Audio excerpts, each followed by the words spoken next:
Hi everyone, welcome to the Stay Hungry podcast. It's Joel and Andy. Let's go.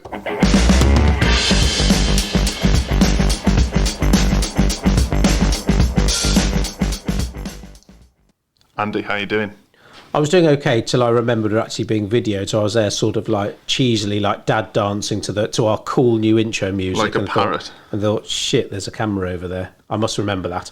I'm quite into that. He says he's just about to pick his nose. Yeah. Brilliant. How are you? All right, yeah. What are we talking about today? We're talking about Facebook ads and why... You're a dick if you don't do Facebook ads. That's what you said before the podcast. I don't think I said dick. I think I said something much worse than that. I say, businesses that aren't using Facebook ads, their true potential are really missing a trick. Yeah. That's that's the old way of saying it, isn't it? But yeah, if you're not using Facebook ads, you're missing a massive bloody trick, especially if you haven't got much budget. Hugely. And the frustration from a marketing agency when it's the Facebook ads that are doing the work and all the feedback you get is around organic posts. Oh, goodness me, yeah.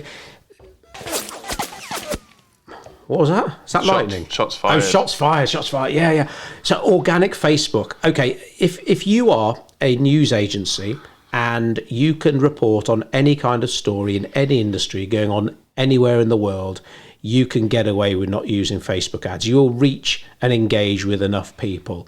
But if you're a humble, small to medium-sized business, you simply can't get enough traction. What you post on your Facebook page will be the tip of the iceberg. And a few people see, the average organic reach of a Facebook page is about 5%. So if you've got 100 Facebook likes, when you post, 5 people will see it. And for most businesses, that just ain't a big enough percentage. So the only way to reach and engage with a meaningful number of people is to pay Facebook money. They're a business like you. Suck it up. Oh, done now. Is that it? I've used all the sound effects now, so we can be serious now. I'm literally tired now. But that was it in a nutshell. You've gone deep. I mean, yeah, I'm all right, thanks. Oh, yeah. Good weekend? Yeah. No, you're absolutely right. And the frustration from a marketing agency perspective is a lot of what most people see is the above the surface organic stuff. And that isn't what is driving the car. That's not what's making the boat go faster. I've got plenty more of these to come. But I was going to use a Titanic analogy. Like it wasn't the iceberg they saw above the water that did the damage. It was the bit of the iceberg below the water. But I could actually be wrong, and you'd probably know about this. Well, they had a fire before they ever left dock. So I didn't know that. Yeah. That wasn't in the film. No, Are you sure? 100%. You'd be telling me there wasn't some kid called Jack, whatever his name was next, yeah. and Rose. Yeah, Jack and Rose aren't real, yeah. Yeah, no, they did. They had a fire before they ever left dock. But did that have anything to do with the crash? Very unsure. Right, okay. Because they had a sister ship called Carpathia. Right. And they were running at a loss and they needed the insurance to pay out on one of them. And then you go down a real tricky path. Wow, well that's ruined the film for me now. James Cameron, he'd been lying to me all these years. He did manage to use it to fund a submarine so he could go and mess about in the ocean though, didn't he? So. Oh, that'd be cool. Love that film. Got to say, it's not very trendy, I know that, but not many films can my youngest daughter sit and watch. Even a 90-minute film, she'll get fidgety. But she sat and watched all of Titanic, and that's over 3 hours. I had to fast forward through the booby bit. Paint me like one of your French girls. Yeah. But after that. But then what did Maddie say to me? She said literally yesterday, Leonardo DiCaprio used to be so hot, but now he looks like a jelly baby. Oh. I thought, oh my God, that's savage. I thought he is younger than me, I think, isn't he? He's in his 40s. Yeah, he's similar age to you. But he still looks, he was in that Once Upon a Time in Hollywood, and he I think he's cool. in that part of his, it's like the Russell Crowe thing, isn't it? Where they get in shape for certain roles. And then enjoy themselves too much the rest of the time. Yeah, I got to see Russell Crowe in Gladiator, and then saw some not very flattering shots of him recently. You wouldn't argue with him, though. No. And Gladiator, man, it was how many years ago? 2000? Yeah, God, I remember how state-of-the-art that was, because we were all discussing that, only half of the crowd was actually there, the rest was done by computers, and it was like, wow. So I can pull this back to our topic, by the way. So, thank God for that. I forgot what our topic is. So, obviously with lockdown, the cinemas are closed, and quite a few films are getting released on, say, Sky Cinema or Amazon paid for or whatever it might be. I have never seen an advert for a film on Facebook ads. Never. I'm seeing a lot of Disney stuff. I think Disney Plus, the subscription channel, service. Yeah, I see that a lot. but not for individual Releases, but they still do massive poster campaigns. That's insane. Because there are some massive Netflix films going around at the moment, but not everyone in the office has heard of them. And Extraction is the one that we keep talking yeah, about. with Thor in. Yeah, very violent. Very, very violent. Oh, like what was the one we watched recently? The Old Guard. Yeah. So Fergus watched that at the weekend as well. Oh, did he? Yeah, he loved it, but it doesn't look like it will get a sequel because not many people watch it. But then it's because no one's bloody heard of it. Well, I don't know what, because Netflix are quite good at their internal marketing. Normally, they show you films they think you'll like based on your previous viewing, and I also get the emails that tell me They're good on their emails. So Old Guard, I was well aware of before because it lines up with my viewing history. But yeah, Hannah hadn't got a clue, not a clue. Same with Extraction, and there was one with Natalie Portman in a couple of years ago that was huge. Oh God, the one with the sort of the time futurist sci-fi one, Like, Annihilation. Yeah, like that was awesome, multicoloured and mental. But again, not on anyone's radar, but clearly a big budget. Mm-hmm. Well, there we go, Mr. Netflix, or indeed Mrs. Netflix, or Miss or Ms. You're missing a trick there. It'd be so easy, wouldn't it? It would be so I mean, easy. Facebook ads, they're not a cure for an ailing business. And obviously, if someone calls up and says, "Oh, my business is in the shit, I need to do Facebook ads," it's not a good start. But what you can do for what is a relatively small amount of money, and let's face it, right? If a business can't afford £5 a day to test a Facebook ad, they've really got bigger things to worry about. Yeah. But the thousands of targeted people you can reach, and I stress the word targeted, for literally £5 to £10 a day, it's phenomenal. It's amazing, and I don't know what more we can say to stress that. It's just if an SME hasn't at least tested, professionally tested, like done it properly, run a Facebook ad campaign. I don't mean just boosting a post for a front end, like bunging £20 behind it, because that's what Facebook wants you to do. They want the business owner to have a play. It's the old Google ads adage of, we want you to splash your money at this, and we don't want it to work. We just want you to keep chucking money at it. But if you do it forensically and do it well, maybe through a landing page type scenario, or a free download, or traffic driving, or whatever, or book now, or whatever it might be, there you can really do some damage. And learn. It's mad for a marketing agency on their podcast to be saying £5 a day, but you really can do damage with as little as £5 a day. Absolutely. It's once you've seen it, and to really hammer this point home, either basically pay an agency like us or learn how to do it yourself. Just because Facebook say press this button and your £20 can reach 20,000 people, that sounds lovely, but you learn how to do it properly yourself or pay an agency, and that £20 will allow you to reach 40,000 people. So do it properly, and you'll just be staggered at who and how you can target people. If you want to target tennis playing mums who live in Oxford with 2 children under the age of 12 who like watching Game of Thrones, then you can. I don't know what business you'd be in, but you could actually target those people. Sounds like Codebreak. And I suppose this is the sort of the frightening part of Facebook. Everyone reads, Facebook privacy. As long as people keep telling Facebook who they're married to, that they've got children, what television programs are like watching, then it's a free media, and I don't understand why people still get confused by the fact that, or indeed angry sometimes that, okay, if someone's doing something dodgy, that's one thing, but if you're signing up to Facebook because it's free and then you're moaning about them using your data, or you're downloading an aging app, the app that makes you look older, they want something from it. They want your data. Was that a load of Russians or something? Allegedly. And there's no such thing as a free lunch.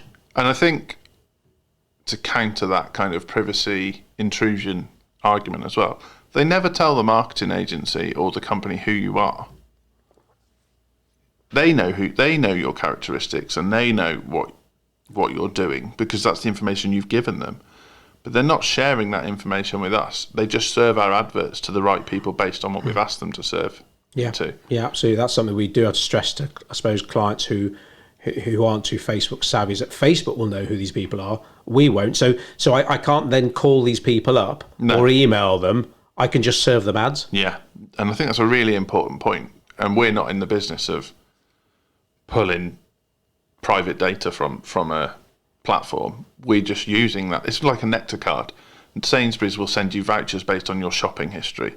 They don't care who you are. That's not the point of what they're doing. The point is that they want to know what's the best thing to serve you. Absolutely. Targeted advertising, when a lot of people, I suppose, especially if they're not in business or not in marketing, when they keep seeing different ads or stuff and they're moaning it's not relevant to them, they've got to understand that's not Facebook's fault. That's the advertiser's fault for getting their targeting wrong. Yeah. There's an interesting point on that as well, is when you get your targeting right, an easy way to know is because you're getting loads of engagement or loads of clicks on your campaign. If you're here's a bugbear of mine. If you're then going back to your marketing agency and saying our marketing isn't working, you're wrong. Yes, it is. You need to address your website or your landing page or whatever it is you're asking people to do.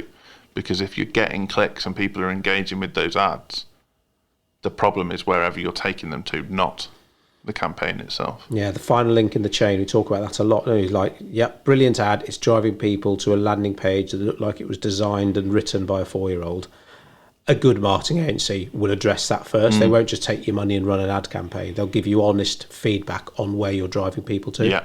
Because we've seen some, if your page is frankly shit, or doesn't adapt properly, doesn't render properly on a mobile, don't worry about the Facebook ads. Address that first. Yeah, exactly that. You've got to look at the whole journey, and make sure that you're nailing everything, and then you can forensically break it down with what, if you're not getting clicks on a click to website ad, the problem's with the ad. If you are getting clicks, but then nobody's making any inquiries, the problem's with wherever they're clicking to. It sounds simple when you say it like this, but it's amazing what people say about the ads aren't working. Have you ever considered that either people don't want your product or they don't like your website?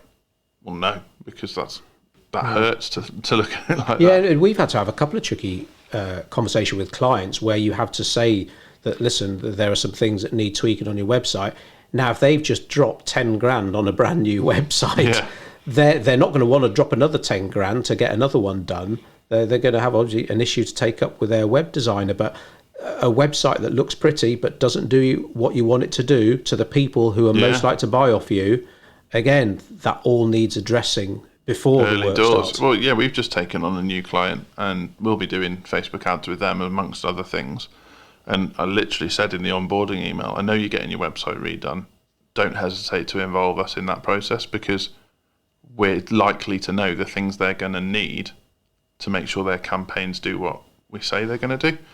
And that's the difference between like a holistic marketing approach and just doing the one thing that you're approached with or initially asked about, where I guess the Codebreak way is to look at what the client's trying to achieve and the why behind it, the purpose, and then go back and say, well, yeah, we can just do social media or we can just do Facebook ads, but actually you need us to do this, and this to achieve that. And it might cost you more, it might not, because the chances are the less friction in the job, long term it'll cost you less, because we're dealing with the stuff that we know is going to come up early doors, and that's the approach that you should be taking with your marketing. Yeah, absolutely. I mean, we see it all the time, don't we? That whether it's bad design, the functionality, or indeed transparency. The transparency of Facebook ads, again, they're not perfect. You will get numbers that should mean something, and you compare that to many other advertising channels. And of course, there's nothing wrong with, say, print advertising. We'll use print advertising for clients. We'll design print ads for clients.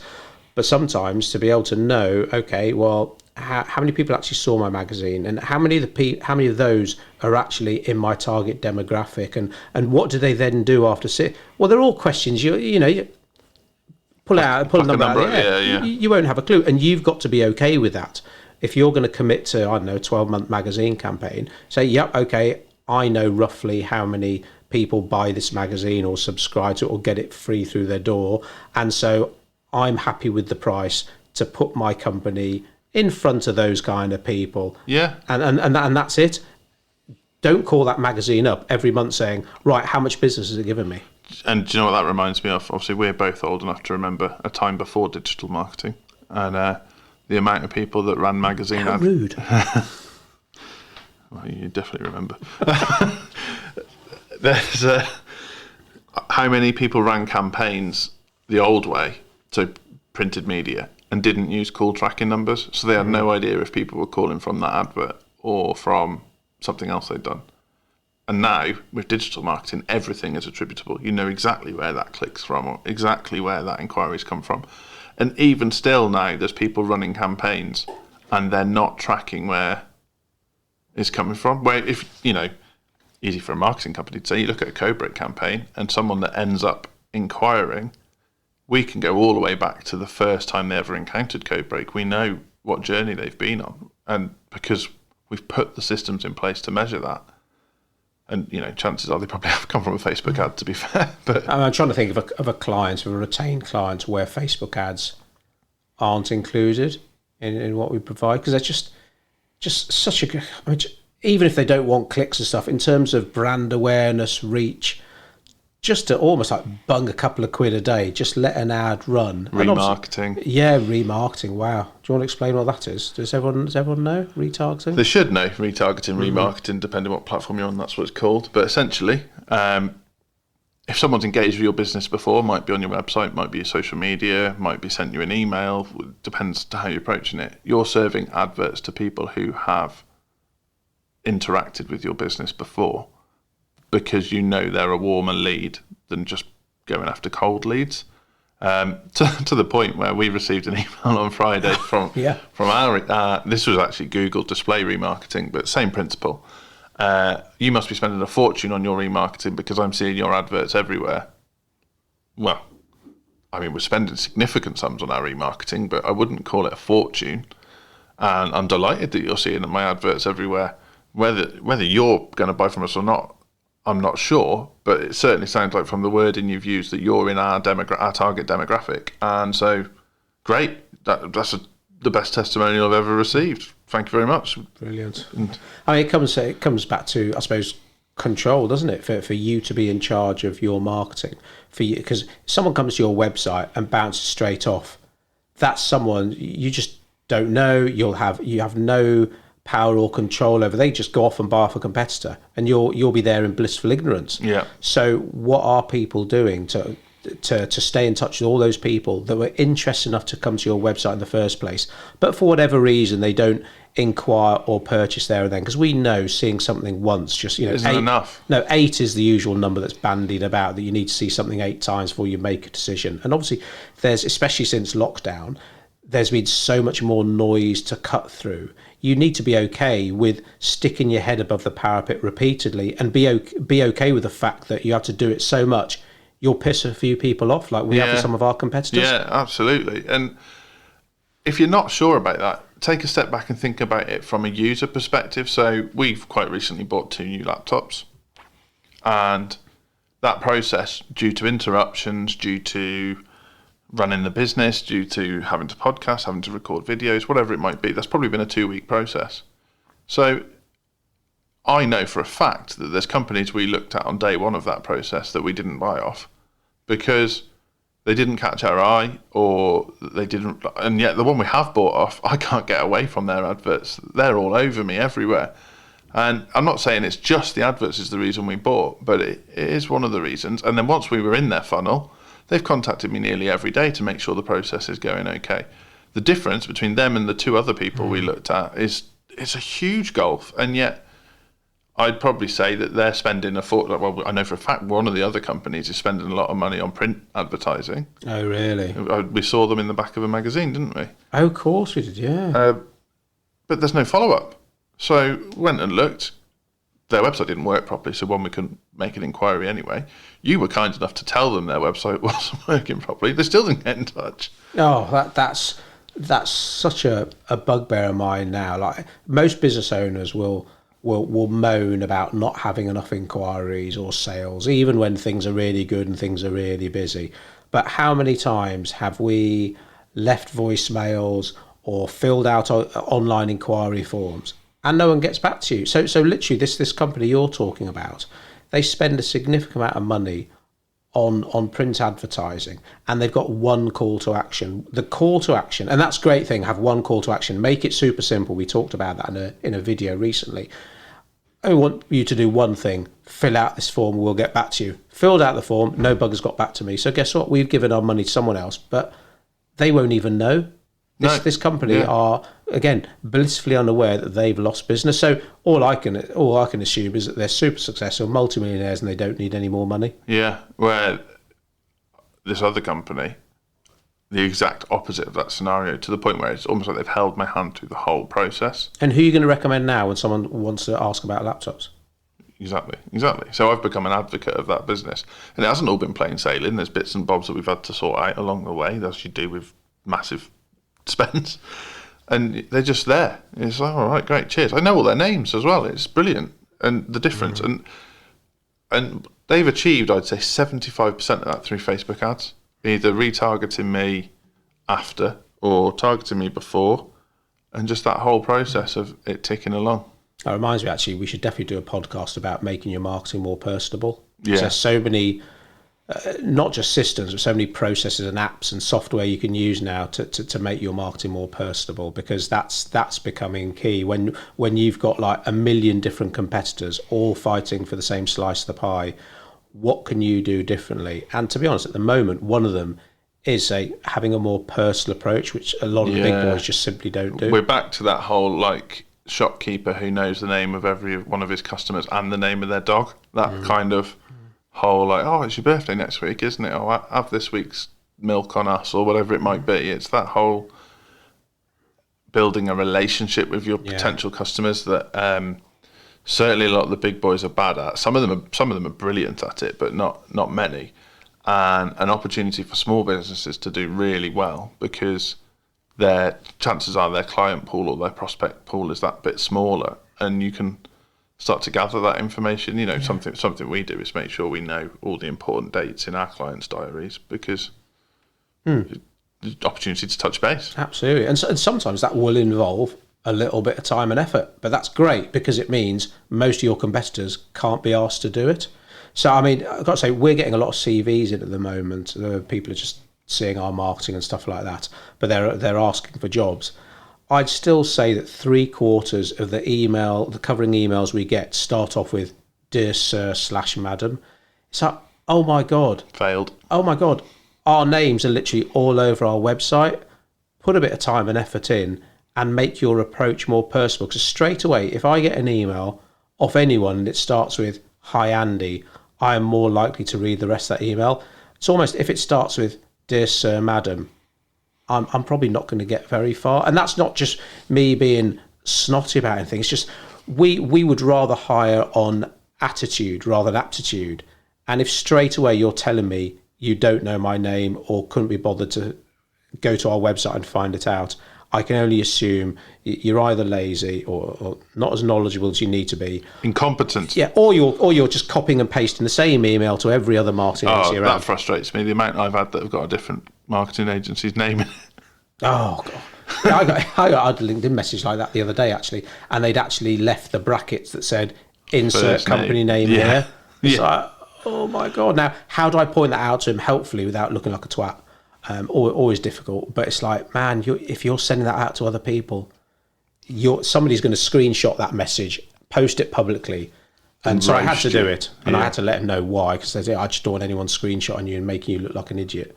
It's very kind of you. Publicly. Well, but it's not nice, because I think so many people are worried now about upsetting someone, or like, you're not going to just turn around and point out a typo and stuff like that, but when someone does such a massive mistake, they use a copy and paste private message, but insert company name here. They haven't filled out the company name.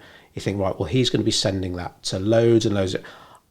I don't want him to be outed publicly, because someone will screenshot it and put it publicly on their LinkedIn, and then it will take quite a while to recover. And so sometimes you think, right, actually, I don't care if I upset this person a little bit. I genuinely am trying to help you. Yeah, that's a huge And that's point. privately. I'm not going to pass him that advice publicly. That's a huge point, yeah. Some people are worried. We know that.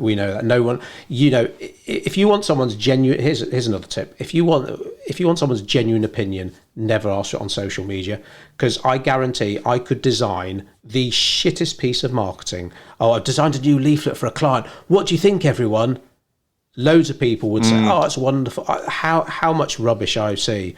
I saw someone they've basically rebranded, and I've got to be honest, I didn't know whether Jeremy Beadle was going to pop up, whether it was just a joke or something.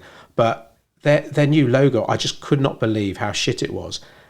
And everyone was commenting, going, "Oh, John, oh, it's brilliant. Oh, it's amazing. Oh, please tell me, John, that you've got a genuine friend in your circle who is going to message you privately, telling you your new logo is shit." Or are you actually going to listen to all that? I think, oh, that's wonderful, because people are nice. They want to say nice things, but nice versus basically lying. My best friends are the people that can tell me the hard truths. And you've got to ask their opinion, haven't you? And I've got a cool point on that after the ads. Hey everyone, thanks for listening to the pod. Joel here at Codebreak. Don't forget to subscribe on your favourite platform. We love talking to you, and we hope you're enjoying listening. And we're back. Smooth. It was a better transition. So, a hard truth, 90% of the Facebook adverts I see are crap. Controversial, okay. So, they don't address the person that they're targeting. Mm-hmm. They don't tell you what they're selling you. Or, if they're not selling you something, they don't tell you what it is. And they also don't tell me what they want me to do. And 9 out of 10 of the ads I see fall into that trap. Which is why another reason we love them so much. It's a massive opportunity for our clients. Yeah, huge opportunity for our clients. But if you're setting up Facebook ads, why on earth would you not talk to the person that's looking at it? What? You know why? It's because everyone's a fantastic marketer. Yeah. Because marketing, it's bollocks, isn't it? You don't need a qualification in it. Sure, you can get qualifications in marketing. Have any of our guys got qualifications in marketing? Yeah, all of them. Oh, just me then? Fucking hell. Are they really? I think so, yeah. I do know lots about my staff. Emily, Chartered Institute of Marketing, Fergus, Facebook accredited. Oh, yeah, with the Facebook. Evie's a digital marketing apprentice. Right, okay, so not proper qualifications then. I'm talking about degrees. I've got a degree in graphic design. Yeah, it's not marketing. Listen to him. He's about to tell me that graphic design's not marketing. I was going to say it's like colouring in. Yeah.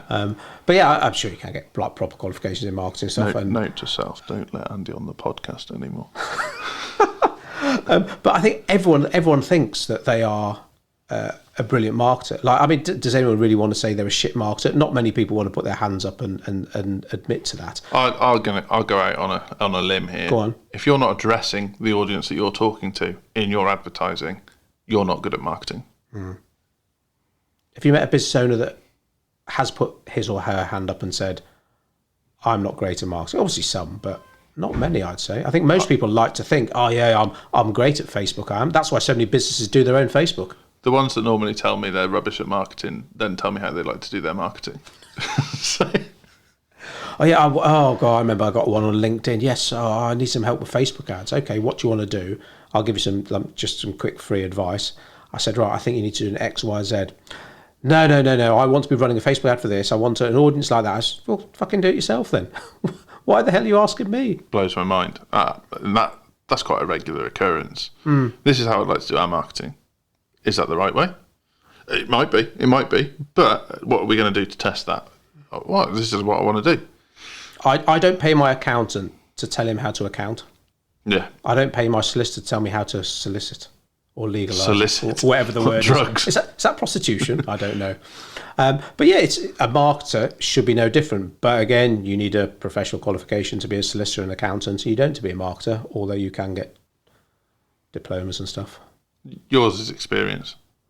Yeah, that sounds like you're old. That sounds like something my granddad would say. It's university of life. That's what it's not entirely true though, is it? I mean, you've got a degree in psychology. That is a strong part of marketing. English and psychology, dual honours degree. Both important parts. Yeah, marketing. I mean, But I feel really old school saying that about attention to detail, spelling and grammar is important, whereas you say that on social media now, you just literally get shot down.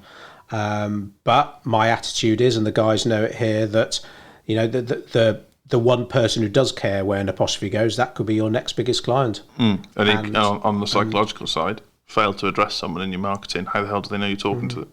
But my dad always used to say, I'm trained in nothing, but then he was a doctor, so he was quite qualified, really.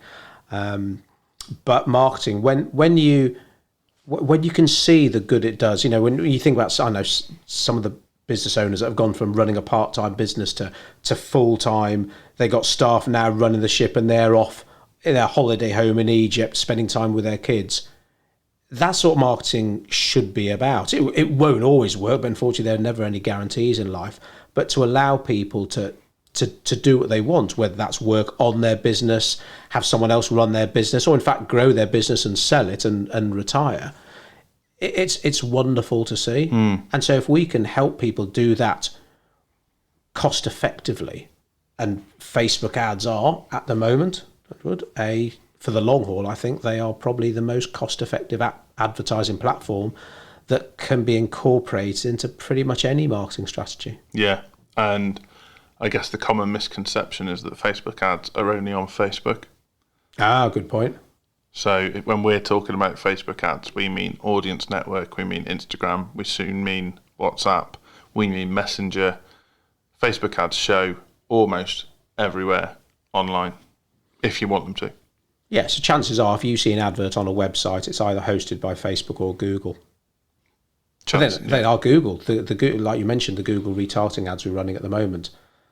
I mean, goodness me, they're everywhere. So if you can imagine, you're, I don't know, let's say you're a solicitor and you're soliciting again, and I don't know, you want to appeal to 50-year-old married couples, for example, and you're of the firm belief that 50-year-old married couples aren't on Facebook. You'd be wrong, but anyway, let's assume you firmly believe that.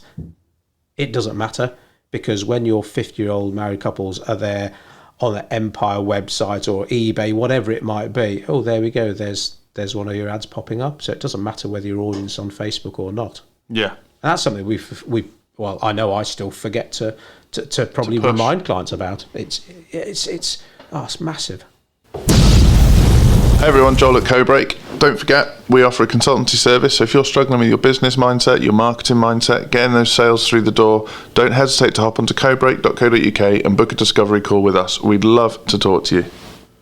We're back. That's awesome. Can I record one of those? You asked that last time. Did you say no? No, I'm just going to rejig this soundboard so we've got a few more. But you still haven't let anyone touch your mixing desk? Got to be proactive. I haven't stopped anyone. No one's asked.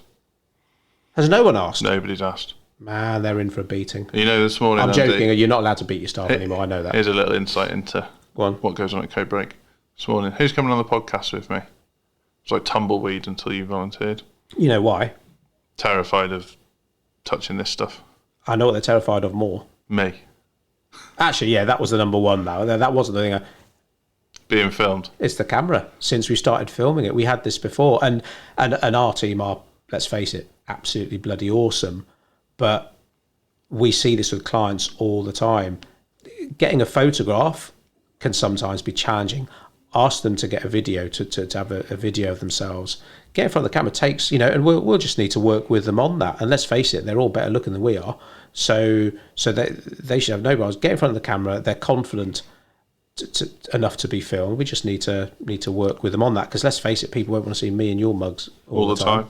They've got no choice next week because you're not here. So someone's going to have to come. In fact, I get my own mum saying she's sick of seeing and hearing me everywhere. Don't listen to her. Yeah, it's quite hurtful, really.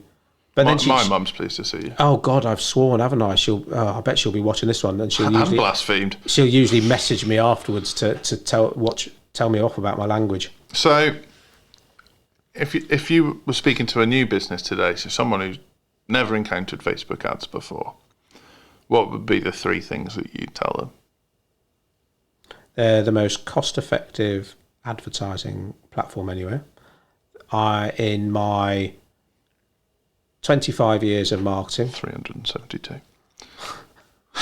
Actually, it's more than 25. 372. But in all my years of marketing, I've never known a platform that can target people as effectively. So your money will be spent hitting the right people, not wasting money hitting the wrong people. And It's two big ones. Oh, two big ones. Third one.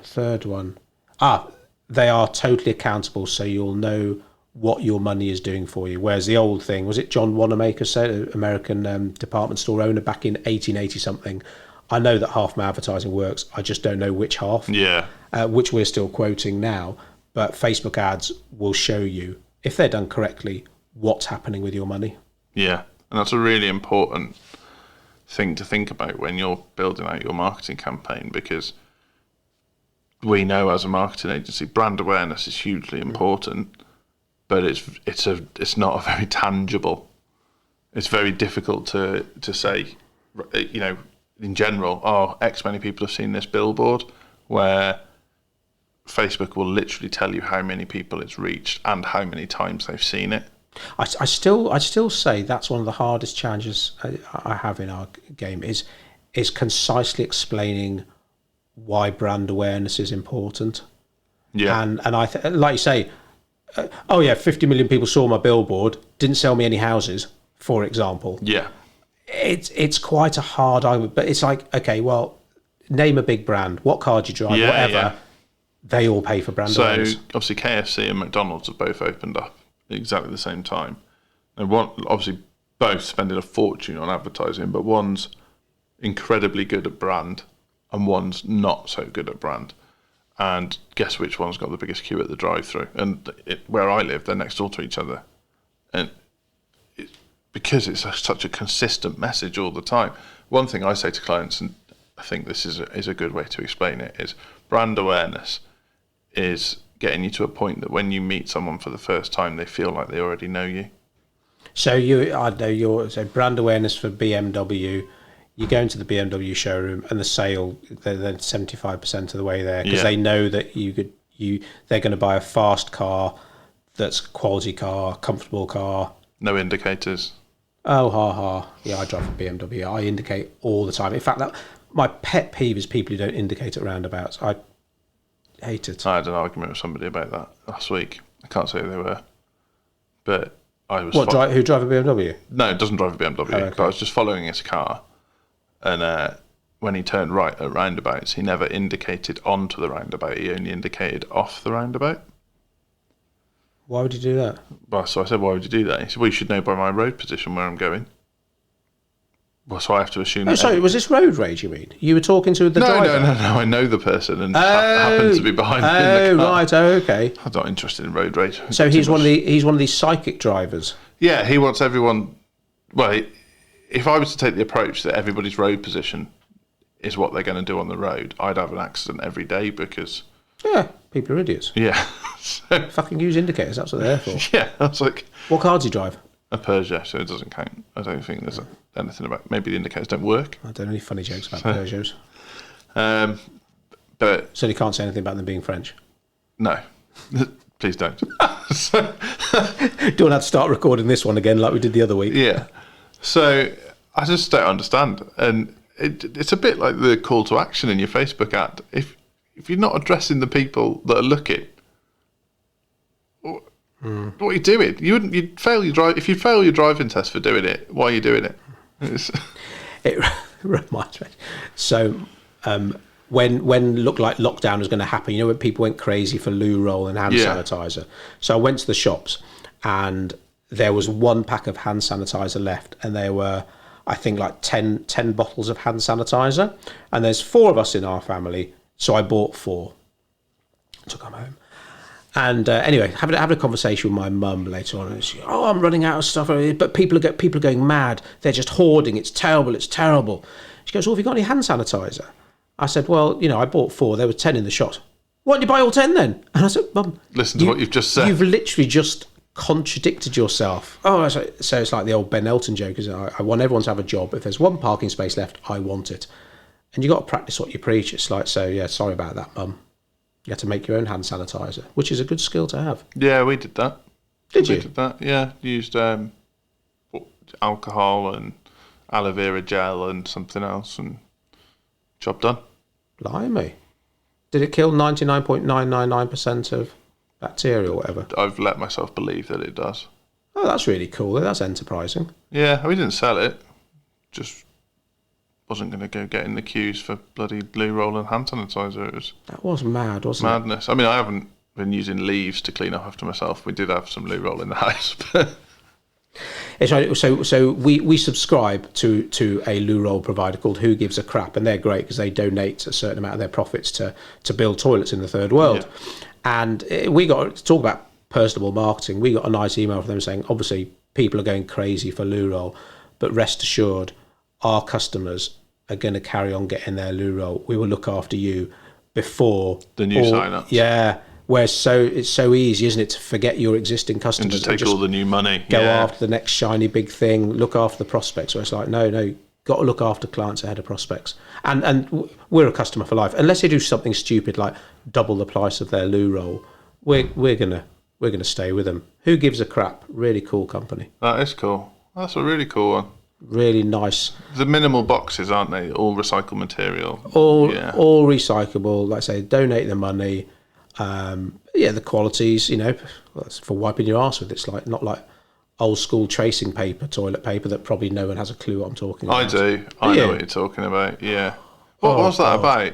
Oh. And then it changed to those I had a flashback to a.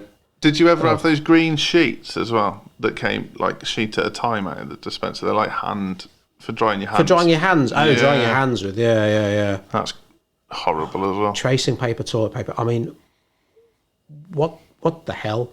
What was reusable. I think that was the logic. Well, it's like smears it about fish it out the drains and it's cleaned itself. I tell you, school in the 80s and 70s, man, that was just like lumpy custard.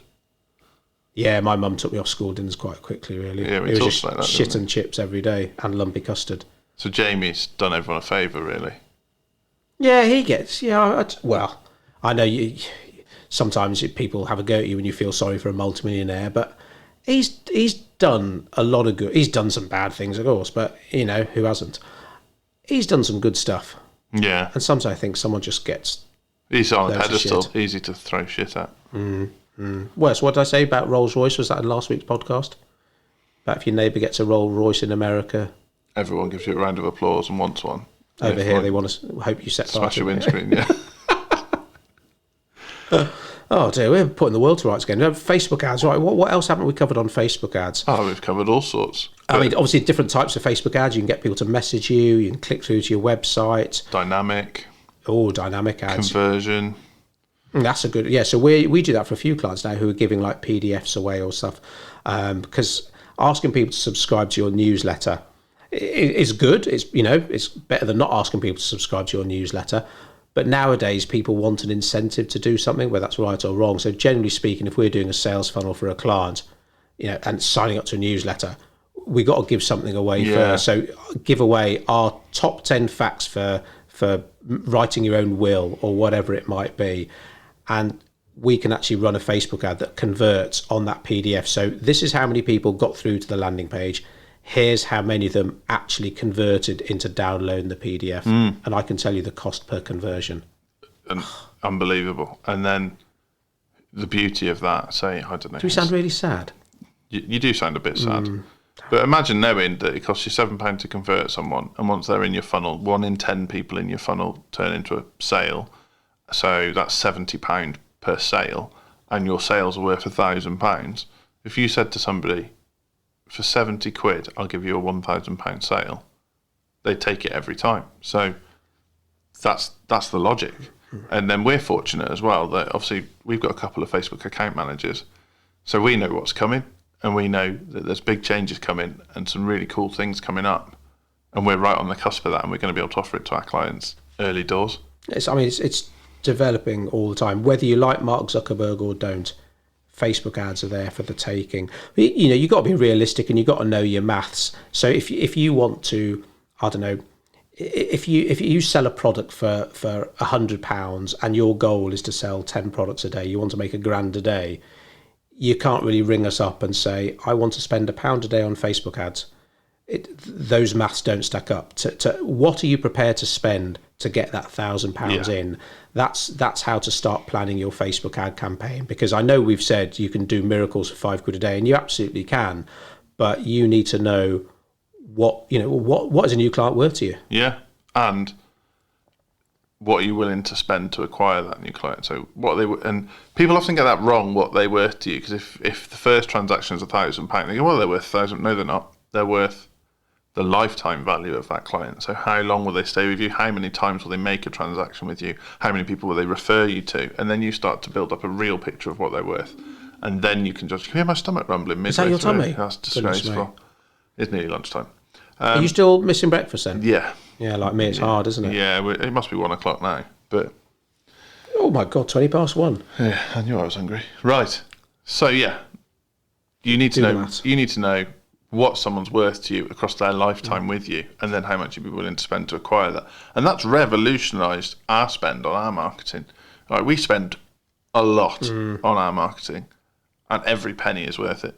And so accordingly, when business is better, we spend more. When business struggles a bit, we spend less. Whereas usually it's the other way around. People when things go shit, people have a panic. Oh, I must, I'm not going to spend anything. And then because business is good, and then, oh shit, suddenly a competitor's opened up over the road, undercutting me, and they just throw money left, right and centre and haven't got a clue what they're doing with it. Whereas part of marketing's job is to flatten those peaks and troughs into a consistent. out. Yeah, you've nailed it. Brilliant.